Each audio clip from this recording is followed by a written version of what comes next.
여러분, 캐나다에서부터 미국 뉴멕시코까지 남북으로 장장 4,500km 이렇게 길게 걸쳐서 뻗어 있는 산맥이 하나 있는데, 그 산맥 이름을 혹시 아시는 분 있습니까?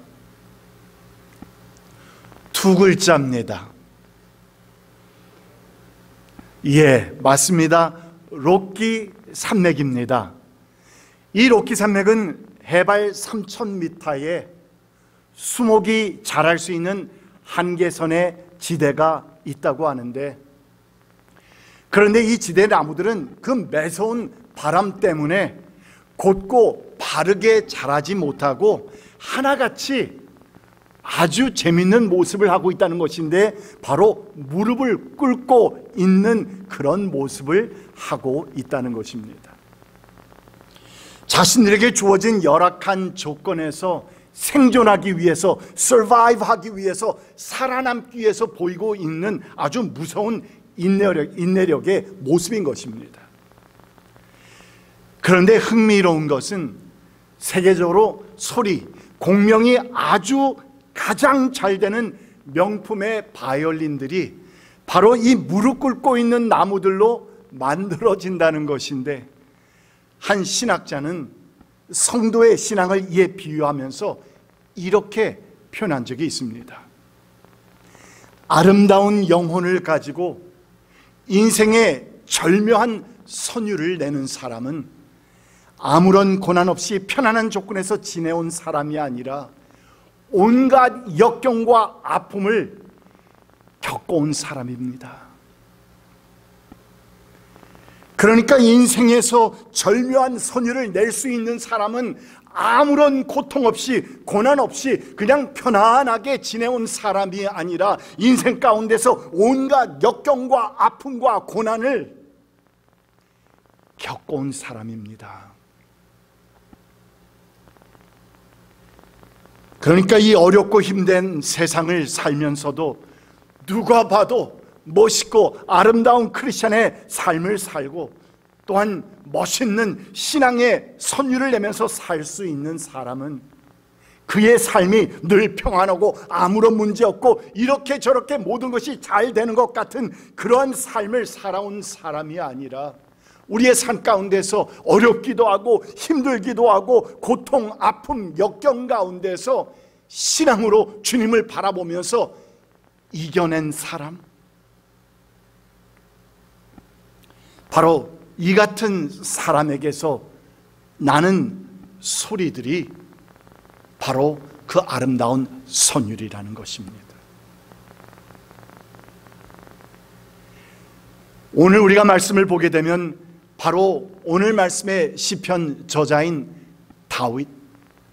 다윗이 바로 그런 아름다운 선율을 내는 사람이었습니다. 150편의 시편 가운데서 적어도 반 이상은 다윗이 쓴 시이고, 또한 그 시편 하나하나가 우리가 읽어보면 너무 은혜가 넘치고 우리에게 와닿는 아주 아름답고 멋있는 신앙과 그리고 또한 노래의 그러한 시로서 우리에게는 정말 아름답게 전해지고 있지만, 그러나 여러분, 그같이 아름다운 선율의 시로서 우리에게 다가오기 위해서 이 다윗이 그의 삶 가운데서 얼마나 아프고 고통스러운 삶을 살았는지를 우리가 조금 살펴보는 것은 너무나도 중요한 것이라 여겨지는 것입니다. 오늘 본문의 시편이 언제 쓰였는지, 그리고 또한 어떠한 배경 가운데 쓰였는지 정확히 알 수는 없지만, 그러나 분명한 것은 다윗이 아직 소년이었을 때 어떤 일이 일어납니까? 그 블레셋의 장수 골리앗을 아주 기적같이 물맷돌로 쓰러뜨리는 일이 생겨나서 온 이스라엘 백성 가운데서 그는 아주 셀럽이 됩니다. 유명한 사람이 되었습니다. 그를 모르는 사람이 하나도 없게 됩니다. 그런 가운데서 그는 왕이 될 것이라고 하나님께서 보내신 사무엘을 통해서 그는 기름 부음을 받기도 했지만, 그러나 오히려 어떤 일이 일어납니까? 오히려 사울 왕의 시기와 증오와 미움을 사게 되어서 10수년 동안 하나님께서 주신 말씀이 너는 다음 왕이 될 것이라 말씀해 주셨음에도 불구하고 10수년 동안 생명의 위협을 받고 이리저리 숨고 도망하고 피해 다니는 가운데서 하루하루 허락해 주시는 하나님의 그 도우심과 보호하심과 인도하심 없이는 정말 한순간도 마음 편하게 지낼 수 없는 그런 너무나도 불안하고 안타깝고 고통스러운 그 세월을 그는 지나온 것입니다. 그래서 비탄시로 구분되는 오늘 말씀을 우리가 살펴보게 되면 우리는 다윗의 깊은 신앙의 면모를 들여다볼 수 있는 기회를 접하게 되는데, 그는 하나님께 이러한 간절한 기도를 올리고 있습니다. 1절 말씀을 보면 주님, 나에게 귀를 기울이시고 응답하여 주십시오. 주님, 나의 기도에 귀를 기울이시고 나의 애원하는 소리를 들어주십시오.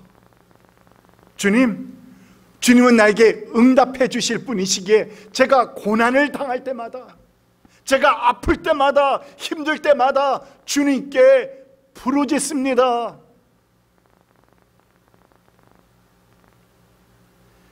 정말 다급하고 간절한 마음으로 하나님의 이름을 반복해서 부르고 또 부르고 있는 이 다윗의 기도를 마음에 새기시기 바랍니다. 다윗은 1절에서 나는 가난하고 궁핍한 사람입니다.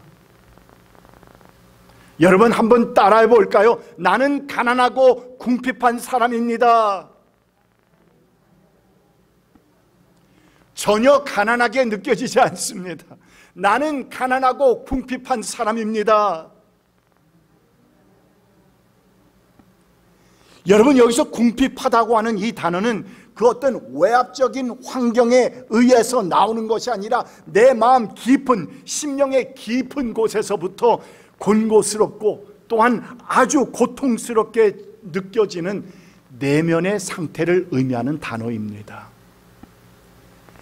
그래서 여기서 궁핍하다 하면 저 깊은 곳에서부터 우러나오고 있는 나의 아픔, 고통, 고난, 이것을 가리켜 말한다는 것인데, 아울러서 가난하다는 이 말은 우리가 말씀을 살펴보면 심적으로나 또는 환경적으로만 그렇다는 것이 아니라 여러분 실제적으로 in real life, 정말 실제적으로 가난했음을 나타내는 단어인 것인데, 왜냐하면 다윗이 사울에게 쫓겨서 광야와 동굴로 피신하고 도피하는 10수년의 세월 동안 한 끼 한 끼를 해결하는 것이 마치 기적같이 느껴질 정도로 It was like a miracle to find any food to eat.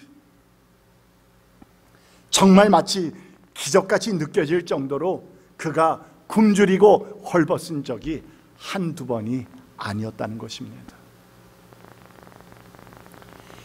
그래서인지 오늘 말씀에서 다윗이 이 간절하고도 애절한 마음으로 하나님의 도우심을 바라보며 부르짖고 있는 기도의 내용을 살펴보면 주님, 주 하나님, 우리가 저기 스크린에 비쳐있는 말씀을 보아도 여러 번 나타나고 있지 않습니까? 주님, 주 하나님, 이러한 간절한 외침이 그 길지도 않은 구절 가운데서 무려 11번씩이나 등장하고 있고, 그 외에도 주님께서 하면서 외치는 표현들이 적어도 한 구절에 몇 번씩이나 나타나는 줄 아십니까? 두세 번씩이나. 그러니까 한 구절에 두세 번씩이나 주님이라고 하는 말이 나타나고 있다는 것입니다. 그런데 여기서 매우 흥미로운 것은 다윗이 말할 때에 하나님께서는 자신의 기도와 간구를 필히 들어주셔야 한다고 하는 아주 당당한 어조로 말하면서 매우 중요한 그 이유 하나를 언급하고 있다는 것인데, 2절 말씀을 우리 함께 봅니다. 2절 말씀 읽습니다. 함께 시작. 그러나 나는 신실하오니 나의 생명을 지켜주십시오. 주님은 나의 하나님이시니 주님을 신뢰하는 주님의 종을 구원하여 주십시오. 그러나 나는 신실하오니, 이것이 다윗의 이유였습니다. 하나님께서는 나의 이 가난하고 궁핍한 가운데서, 나의 고난스러운 가운데서 하나님께서 나를 도와주시고 인도하시고 보호해 주셔야 하는 이유가 있는데, 그것은 왜냐하면 나는 하나님 앞에서 평소에 어떠했습니다? 신실한 사람이었습니다. 하나님, 나는 신실하오니 나의 생명을 지켜주시고 나를 구원하여 주십시오. 이렇게 그는 아주 당당하게 외치고 있습니다. 그래서 이 신실하다는 말이 너무나도 중요한 것 같아서 이 표현을 좀 더 잘 이해하기 위해 먼저 영어 NIV 성경을 보았더니 뭐라고 나와 있느냐? Because I am devoted to you. Because I am devoted to you. 이 devote라는 단어의 사전적인 의미를 살펴보면 헌신하고 바치고 전념하고 쏟고 기울인다, 이러한 의미를 담고 있는 말입니다. 그러니까 하나님께 신실한 자라는 그런 사람은 바로 하나님께 모든 것을 헌신하고 바치고 전념하며 내 마음과 모든 정성을 하나님께 쏟고 기울이는 그러한 신앙의 사람을 가리켜서 말하고 있다는 것입니다. 하나님, 나는 신실하오니 나를 건져 주십시오. 나는 주님 앞에 온전히 헌신한 사람이오니, 나는 모든 것을 다 바친 사람이오니, 나는 주님 앞에서 정말 주님 뜻대로 살려고 노력해온 사람이오니, 주님, 나를 도와주십시오. 나를 구원하여 주십시오. 다윗은 지금 이 기도를 올리고 있는 것입니다. 아닌 게 아니라 다윗은 기도를 시작하면서 나는 신실하오니 라는 이 표현을 사용한 후에 이어지는 매 구절마다 이 신실한 사람이란 과연 어떠한 사람인지를 우리에게 가르쳐주고 있습니다. 2절 말씀을 보니까 주님을 신뢰하는 주님의 종이라 했고, 3절에서는 온종일 주님께 부르짖는 기도의 사람, 또한 4절에서는 진심으로 주님을 우러러 보는 사람, 5절에서는 주님의 선하시고 용서하시고 사랑 베푸심을 알고 입으로 고백하는 사람. 여러분, 입으로 주님의 그 놀라우신 사랑과 은혜를 고백하며 살고 있습니까? 오늘 말씀에서는 그 같은 자를 가리켜서 경건한 자라, 신실한 자라 라고 말하고 있다는 것입니다. 또한 6절 말씀을 보면 애원하는 마음으로 주님께 기도하는 사람, 7절 말씀에서는 주님은 반드시 응답해 주시는 분이심을 믿고 하나님께 소리내어서 부르짖는 사람. 여러분, 부르짖고 있습니까? 아니, 주님께서 나의 기도 제목 다 아실 거 아니야, 주님은 나의 속까지도 다 아시는 분이신데 하면서 그냥 지나치고 있지는 않습니까? 정말 간절한 기도 제목이 있을 때 주님 앞에 엎드려서 기도하며 주님 앞에 부르짖는 소리로 아뢰고 있느냔 말입니다.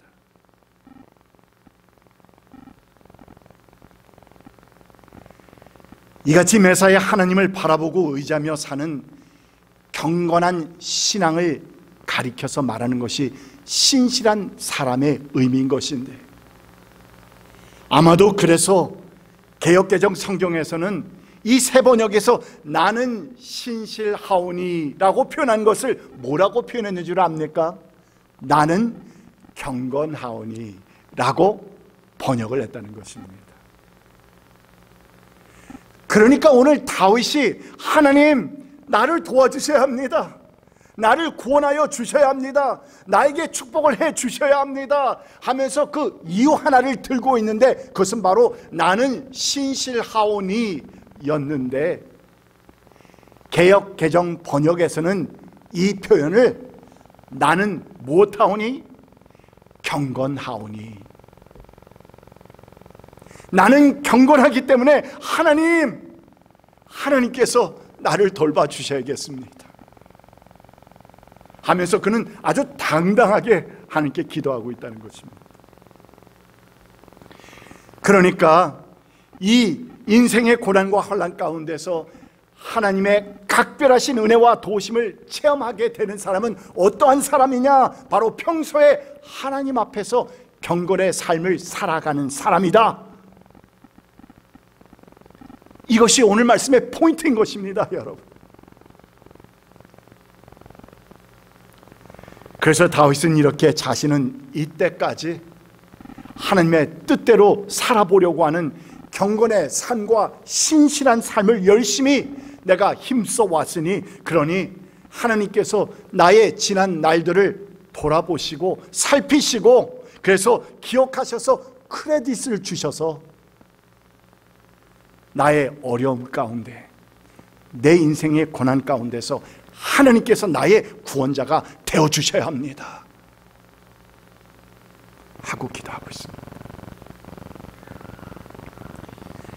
그런데 여러분, 흥미로운 것은 이 같은 다윗의 당당한 느낌을 주는 이러한 스타일의 기도가 오늘 말씀뿐만이 아니라 시편의 여러 다른 곳에서도 계속해서 나타나고 있는데, 그 한 예로 시편 18편 말씀을 봅니다. 내가 의롭게 산다고 하여 주님께서 나에게 상을 내려주시고, 주님께서 나에게 상을 내려주신 이유가 무엇이라고요? 내가 의롭게 산다고 하여, 또한 나의 손이 깨끗하다고 하여 주님께서 나에게 보상해 주셨다. 아주 정확한 표현 아닙니까? 내가 하나님 앞에서 정말 깨끗하게 살기 위해, 내가 의롭게 살기 위해 노력한 그것 때문에 하나님께서는 나에게 상을 내려주셨고 나를 보상해 주셨습니다. 이 시편에서 다윗은 고백하고 있는 것입니다. 21절입니다. 진실로 나는 주님께서 가라고 하시는 그 길에서 벗어나지 아니하고 무슨 악한 일을 하여서 나의 하나님으로부터 떠나지도 아니하였다. 그 앞에서 나는 흠없이 살면서 죄진 일이 없도록 나 스스로를 지켰다. 이 같은 다윗이 노력한 삶이 어떠한 삶입니까? 경건한 삶입니다. 하나님 앞에서 신실하게 살려고 노력한 삶의 모습입니다. 그리고 이러한 것들이, 이러한 경건의 삶을 위해서 노력한 나의 노력들이 헛되지 아니하고 하나님께서 나의 인생 가운데서 상을 주시고 보상해 주시고 나의 어려움과 고난 가운데서 인도해 주시며 보호해 주시며 나를 건져 주셨다고 하는 고백까지 나오고 있는 것입니다.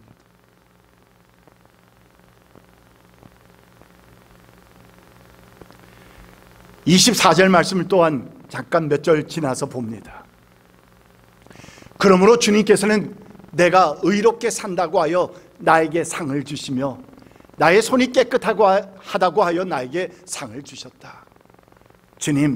주님께서는 신실한 사람에게는, 주님께서는 경건한 사람에게는 주님의 신실하심으로 대하시고 흠없는 사람에게는 주님의 완전하심을 보이십니다.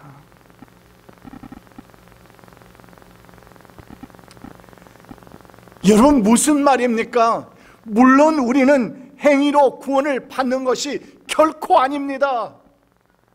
우리가 구원받는 것은 예수 그리스도의 십자가의 보혈 때문입니다. 그 이상도 그 이하도 아닙니다. 오직 그리스도의 보혈 때문입니다. 내가 주님 앞에서 조금이라도 노력하고 선하게 살려고 하고 이렇게 저력한 것이 나의 구원의 보탬이 된 것이 하나도 없습니다. 그러나 우리가 이 같은 말씀을 볼 때에 우리가 알게 되는 것은, 그럼에도 사도 야고보는 뭐라고 했습니까? 행함이 없는 믿음은 죽은 것이라고. 우리가 행함으로 구원을 받는 것은 아니지만, 그러나 진정한 믿음이라면 내 삶 가운데 행함이 따라야 하는구나.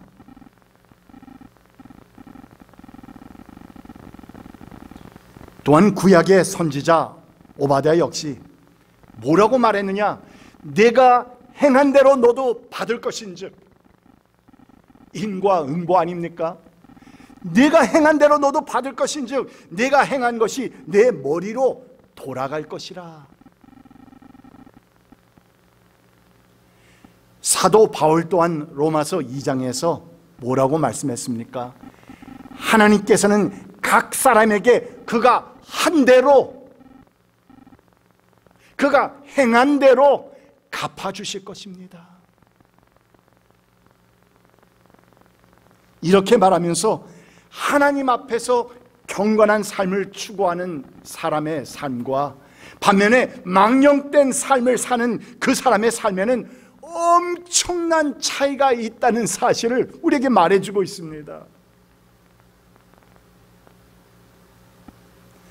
결코 우리는 우리의 행함으로 구원을 받는 것은 아니지만, 그러나 우리의 믿음으로 구원을 받고 이 세상을 살아가는 우리의 삶 가운데서 과연 누가 하나님의 사랑과 은혜와 또한 하나님의 보호하심과 인도하심을 각별한 그 은혜를 누리게 되느냐?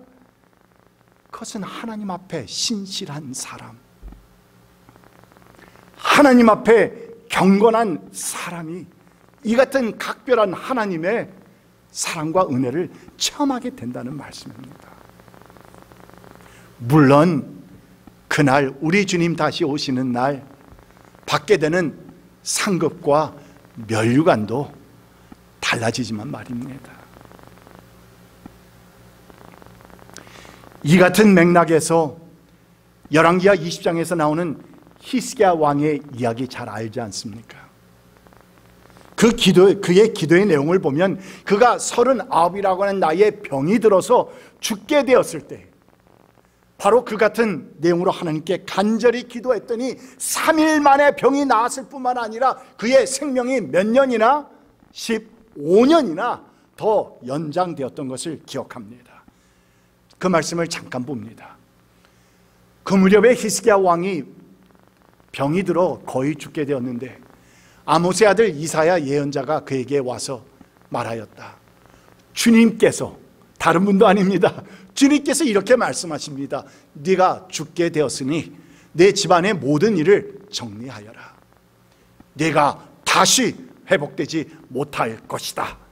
그러면 우리는 아멘 할렐루야 가겠습니다 하고 하시겠습니까? 하나님의 말씀이 저렇게 왔다는 것입니다. 2절 말씀입니다. 이 말을 듣고서 히스기야는 그의 얼굴을 벽 쪽으로 돌리고 주님께 기도하여 아뢰었다. 주님께 빕니다. 제가 주님 앞에서 진실하게 살아온 것과 온전한 마음으로 순종한 것과 주님 보시기에 선한 일을 한 것을 어떻게 해주십시오? 기억해 주십시오. Oh Lord God, please remember all the things that I have done for you. 이렇게 기도하고 나서 히스기야는 한참 동안 흐느껴 울었다.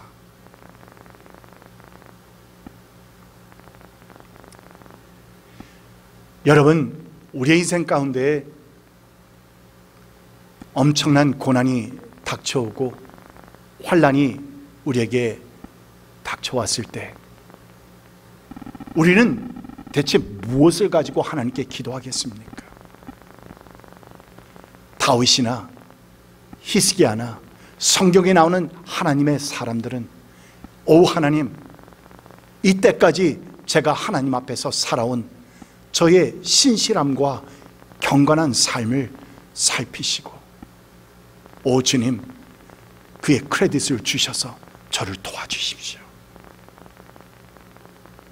물론 우리가 정말 죄인의 삶을 살고 그리고 또한 하나님 앞에 그 어떤 하나님을 기쁘시게 해드리는 삶을 살지 못했다 할지라도 하나님께서는 긍휼을 베풀어 주시지만, 그러나 하나님의 각별하신 은혜 가운데서 우리를 도우시고 인도하시며 오히려 상급을 주시고 보상해 주시는 그러한 축복을 누리기 위해서는 평소 우리의 삶에 어떠한 삶이 필요한가를 잘 보여주고 있는 것입니다.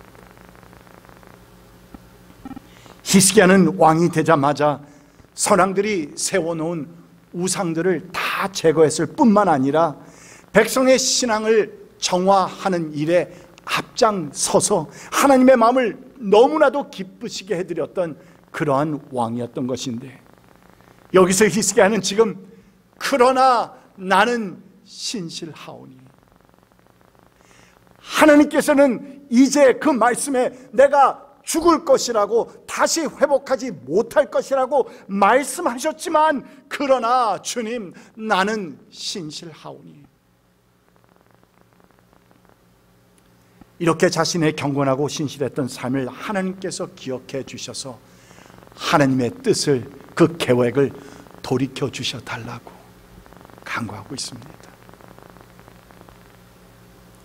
이 말씀은 우리는 결코 우리가 행한 선행으로 구원받는 것은 아니지만, 그러나 우리 주님 다시 오시는 그날까지는 우리가 이 몸을 입고 살면서 이 세상에서는 늘 우리 곁에 온갖 고난과 곤고함이 존재하는 것이 사실일 텐데,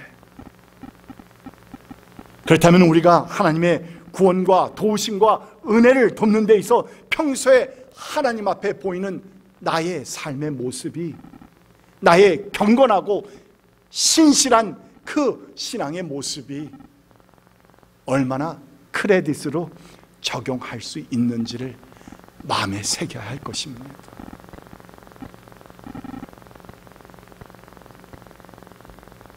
한국의 부동산 투기가 한참 기승을 부릴 때에 어느 여선교회 회장이었던 권사님 한 분이 일주일 내내 열심히 아파트와 땅을 보러 다녔다고 합니다.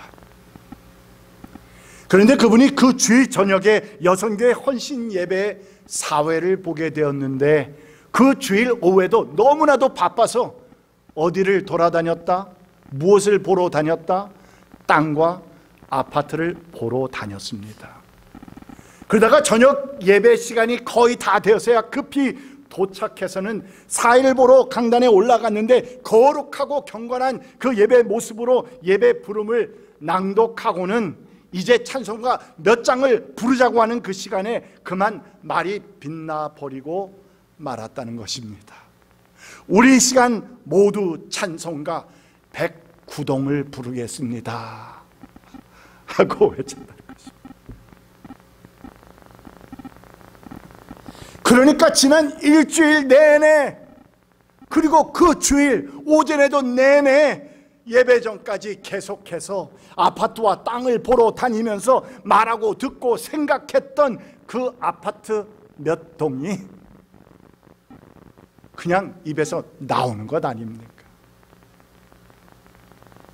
이 얘기는 우리가 한참 옛날에 무슨 연속곡을 보면서 사극을 하도 많이 본 장로님이 기도하다가 뭐라고요? 통촉하여 주시옵소서.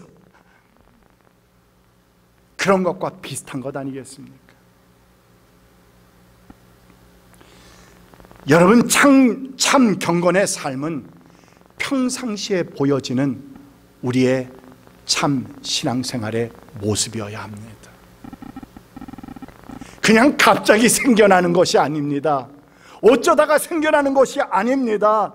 인생의 급한 상황 가운데서 갑자기 나타나는 그런 겉모습이 아니라 날마다 순간순간 살아가는 가운데서 말씀 묵상과 기도와 찬양으로 주님 앞에 나아가고, 어떻게 하면 하나님을 기쁘시게 해드릴까, 어떻게 하면 내가 정말 부족한 믿음을 가지고도 넘어지지 아니할까, 실족하지 아니할까, 실수하지 아니할까, 그래도 고민해보는 가운데서 어떤 날은 넘어지기도 하고 실수하기도 하겠지만, 그러나 다시 무릎 꿇고 주님 앞에 나아가서, 주님, 오늘도 제가 주님 앞에서 이런 잘못을 범했습니다 하면서 늘 주님을 바라보면서 삶을 정돈하는 그 신앙의 모습, 그 경건의 모습 말입니다. 이 같은 성도의 모습이 참 경건의 삶 아니겠습니까? 이 말씀은 우리가 주님 앞에서 보이는 자그마한 노력들이 결코 헛되지 않다는 말입니다.